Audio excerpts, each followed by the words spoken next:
Hello, hi. I'm now going to show you my first memories of Hamburg. They start at 1902 and end towards the end of the 90s. It's a 2-hour video or more than that, but I'm going to break it down into parts. So I'm beginning with 92 when Rolf first arrived. I stayed home in Bournemouth and he went out here in preparation for our move. Now these are Harold's children. Bear in mind, this was 92, we're talking 25 years ago, so they'll all be well grown up now.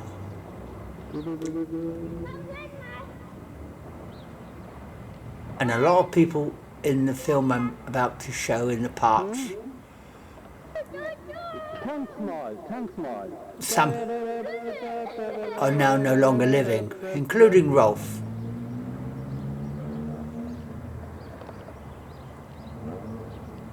But I hope for those who's still around, I hope if they get to see this, they will make comments, because I've lost contact since the 90s with all of them, and I miss them so much. And this is one of my favourite videos because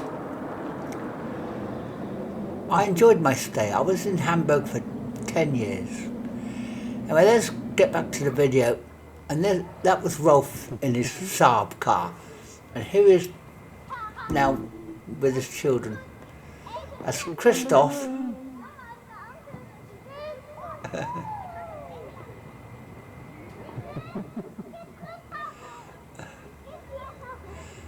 And Steffi, as you can see.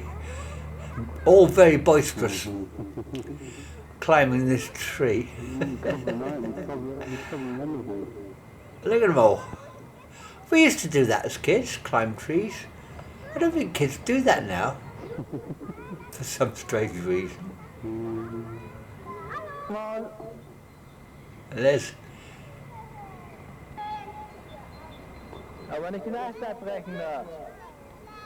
Look at them all. Up the tree.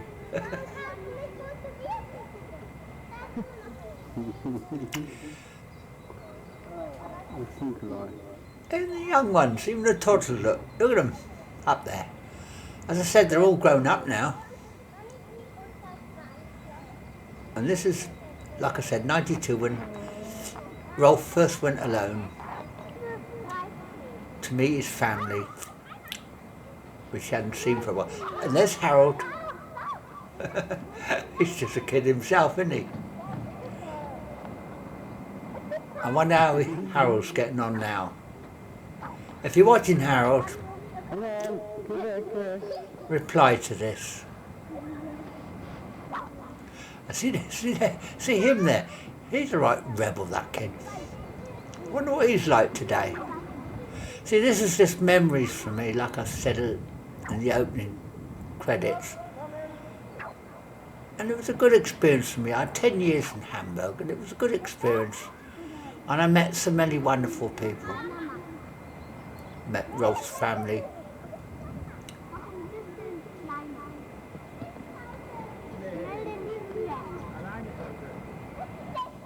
And sadly I haven't seen them since.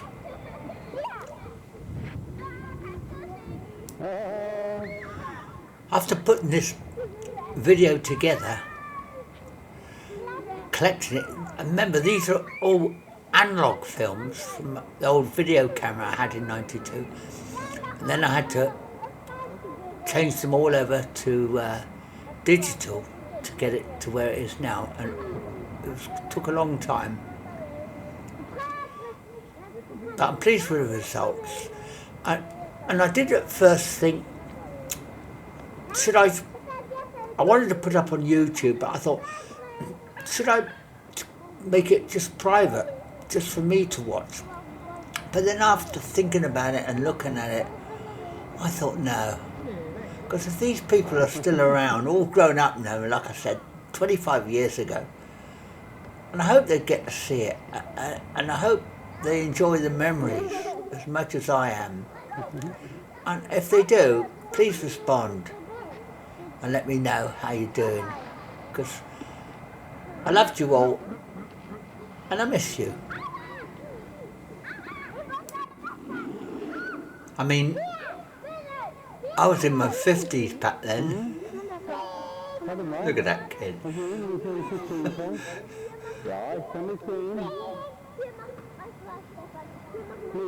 I was in my 50s back then, and now I'm 76, so that's how long ago it was.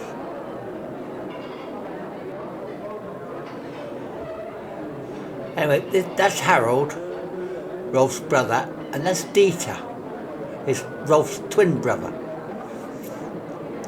And they're at a place which is a favourite eating place for lots of people, especially with Rolf and Harold. It's actually an old railway station, which they turned into this kind of eating place. Very popular. And I went there many times with Rolf later, and they serve large helpers. This video is jumping too much for me. I've got so much to say, but it's moving too quick.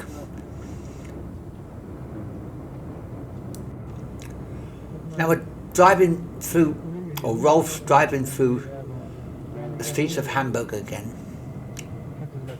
And like I said, I wasn't with him at this time.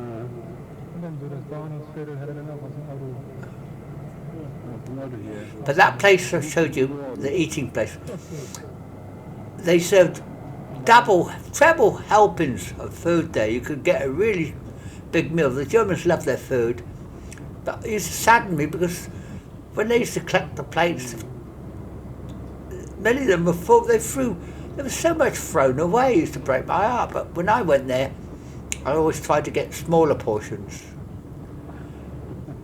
Anyway, that's that story. It's what I wanted to say while I was there. But that's a very popular eating place, and the Germans love their food. And not just McDonald's and all takeaways. They like to eat good meals, and you get excellent food there. I went there many times with Rolf afterwards.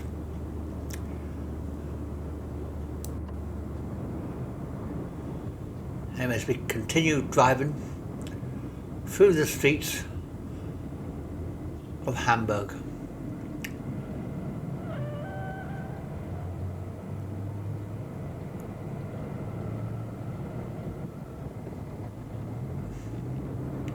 Seems a very nice. I'm not sure what month this was. Now this is an important part of the video that I want to show you because I found it very, very impressive. Dieter had a few learning difficulties, even though he was very capable. And this is a place that they have in Hamburg for people like Dieter can live. And I don't know of any such place like this in this country. But here he is now. He's showing you the room he lives in. This is his flat. This is where Dieter stayed at that time. And you see, it's all well furnished and fitted. It's got everything, all amenities there. And this is the whole place. It's like a camp, but they're free to go. And they have everything here. Why can't Britain have something like this? And the good thing about it is, when I went out there later, Dieter wanted to moved to his own place, and he was able to do that. But he still had the help, and he could still go back there because he had jobs there. You'll see that later, and he could eat there.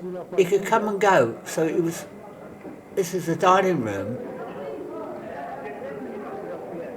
So he was free to come and go when he moved out. He was still like a resident, a sort of part resident. But this is wonderful. These people live here. Look, they've got everything. It's like a camp. And at Christmas, I've showed that video film. They have their Weihnachts their Christmas market. And there's so much going on here. And look, this is a vast area, and it's all for people with learning difficulties. I'm trying to think of the right word, but maybe they've been rejected. Some of them have been rejected by families, but they come here and they've got everything. And this is another thing. Dieter works here. They get paid. You see, he's packing. They're all doing something, packing. And he gets paid. So even when he moved out, he could still come back here and work. This was his job. And he enjoys it. They're all working. They're all earning money. They're not living off the state. They're earning money, doing a good job. It's incredible, isn't it? I was so impressed with that. Look at him, he's happy as... What a good way to treat people. Instead of throwing them on the blooming scrappy. They're all working, they're all earning. I'm overwhelmed by this. It's fantastic. When Dieter moved out of this scheme or complex and moved into private accommodation, he still had the full support of this place. He could contact carers anytime, and they would come and help him if he wanted to buy furniture or he needed help. There was, I think, he had about 2 of them. See, in Germany, they have conscription. You either join the military or you go into care. And I think for 2 years, unless the sort of people, young students or young lads, who were helping Dieter anytime he wanted it, just at the end of a phone. As I said, he still had his job there, and he could go there any time for meals, and he could even have gone back there if he wanted to, but he was quite an independent lad. I loved Dieter. I could get on with him. He couldn't speak English, I couldn't speak German when I first went out there, but we used to communicate. We had a great way of communicating. I could communicate with him better, but even when I learned German. I mean, this is not changing the subject. This is a big, large cemetery. I have filmed this because I filmed the war graves, English and German, in another video. And Rolf visited this while he was out there, because his dad was buried here. I think he was looking for his dad's grave, but he couldn't find it. But this is a very large cemetery, and traffic goes through. There's bus routes as well. It's the largest cemetery I've ever seen. That's the German war graves that I have filmed. You would have seen that in another video. But as you can see, it's a vast area, and the mass graves there as well for the Operation Gomorrah, where 42,000 Germans were firebombed, and that's also in this cemetery. As you can see, it's quite a large area. There it is again.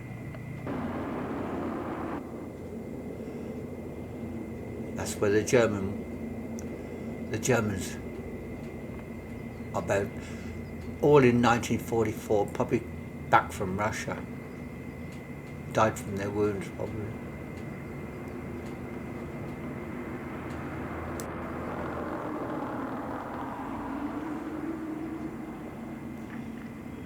It's just a map of the whole area. It's the largest area of a graveyard that I've ever seen. I think it's called Ohlsdorf. I might be wrong there, but I think this area is called Ohlsdorf in Hamburg. As I said, I have made a film of this when I filmed the war dead, both German and Allied. So I came here myself later. Remember, this is 1992 when Rolf first came on his own. I think he was making arrangements for us both to go out there and live. We lost our mortgage through Thatcher's recession, and Rolf said, well, let's give Hamburg a try, because Rolf was born in Hamburg, but he spent many years. Oh, this is where Rolf used to live. He was brought up here as a kid. I remember him taking me round here. So this is memories for Rolf of where he was brought up.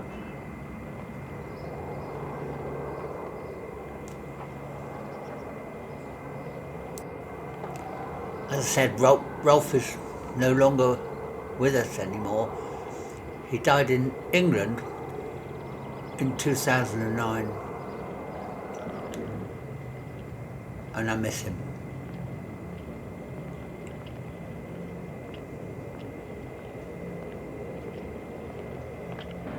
So now he's filming more around Hamburg.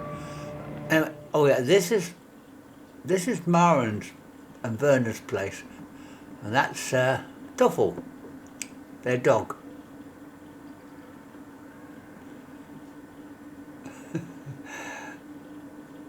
It belonged to Maren.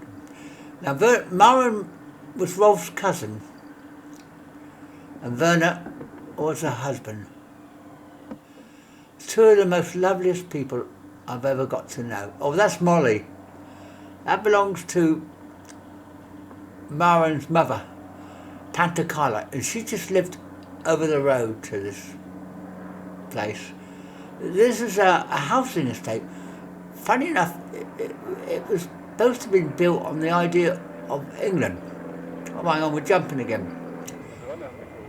Rolf is now visiting another cousin, Norbert, who sadly died when I was out there. I'm sorry, but I forget your name. I didn't really get to see them much, so I didn't get to know them much, but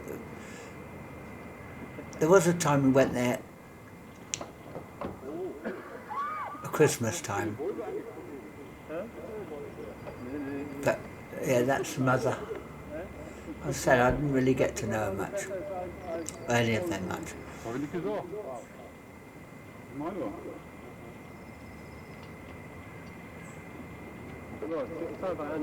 If Rolf was putting this movie together, he could tell you a lot more than I am, but I'm picking up the pieces and doing my best.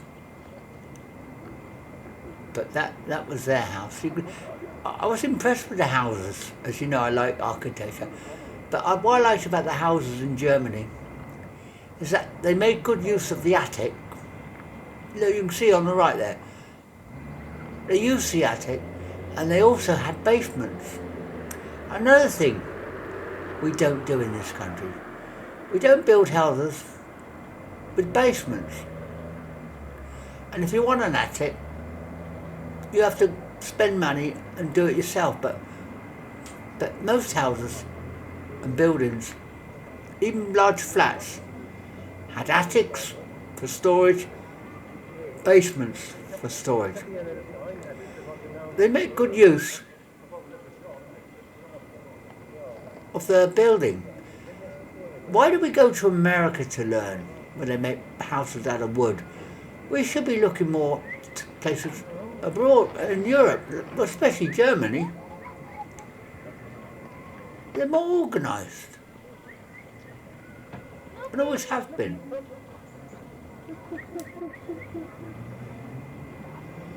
When I was out in Germany, I wrote a humorous book, light-hearted or humorous, comparing the differences between Germany and Britain.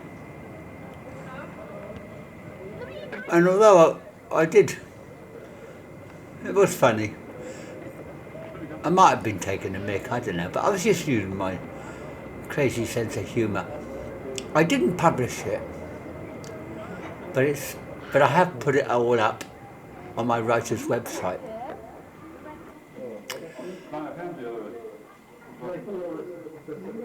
But in all,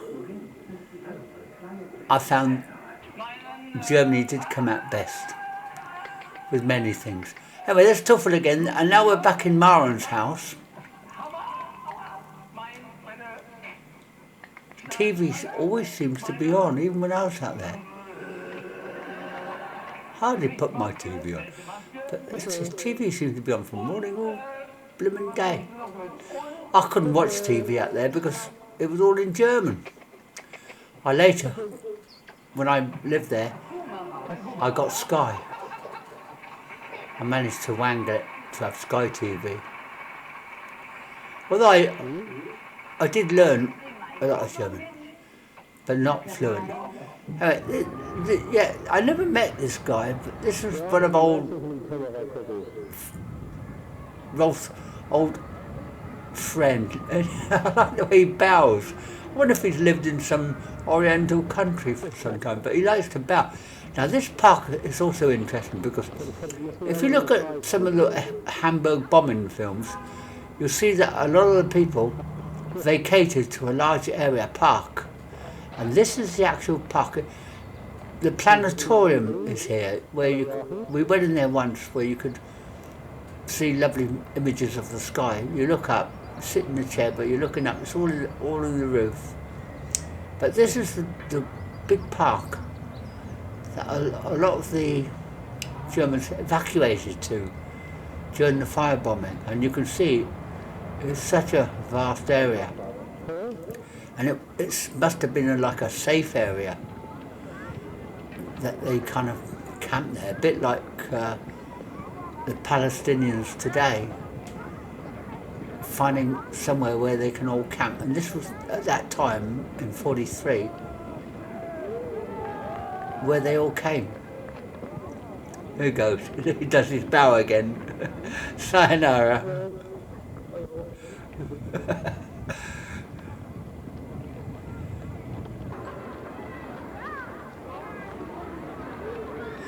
It's quite a big area, isn't it?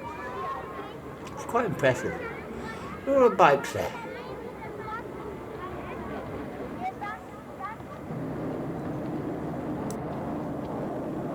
Anyway, that was Rolf's old friend. I don't know, maybe from school, but I never got to meet him. But he seems a nice guy. So Rolf is now back at Maren's. She loves her dolls. She had a collection, and that's Werner. Werner was a great guy. I really liked Werner.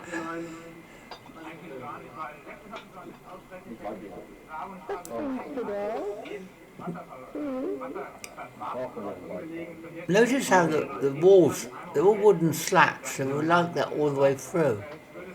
You might say that these houses were like our prefab houses, but better. And again, they had basements and they had the attics. In another video, because Rolf and I stayed there for a while looking for accommodation, and we were in the attic. So again, it's a small complex buildings, but they use every bit of space they can. Why don't we do that in this country? We seem to be making houses smaller, and if you want to make them bigger, you've got to pay more. It's Marvin. I like Marvin, and there's Marvin and Verna. A great couple. Marvin could speak a good bit of English, so we were able to communicate. Werner, he loved the 60s music, so he could use words he heard on songs like "hi" and "see you later, alligator." This is where this movie ends, because this is now where I arrive in Hamburg. So this is now 92, and I know it's November. Clinton's just got in power. There you go. It's 11:92, and I just arrived in Hamburg. So I'm going to cut this film now and make part 2 if you want to continue watching. But this is the time that I arrived. So bye for now. Bye bye.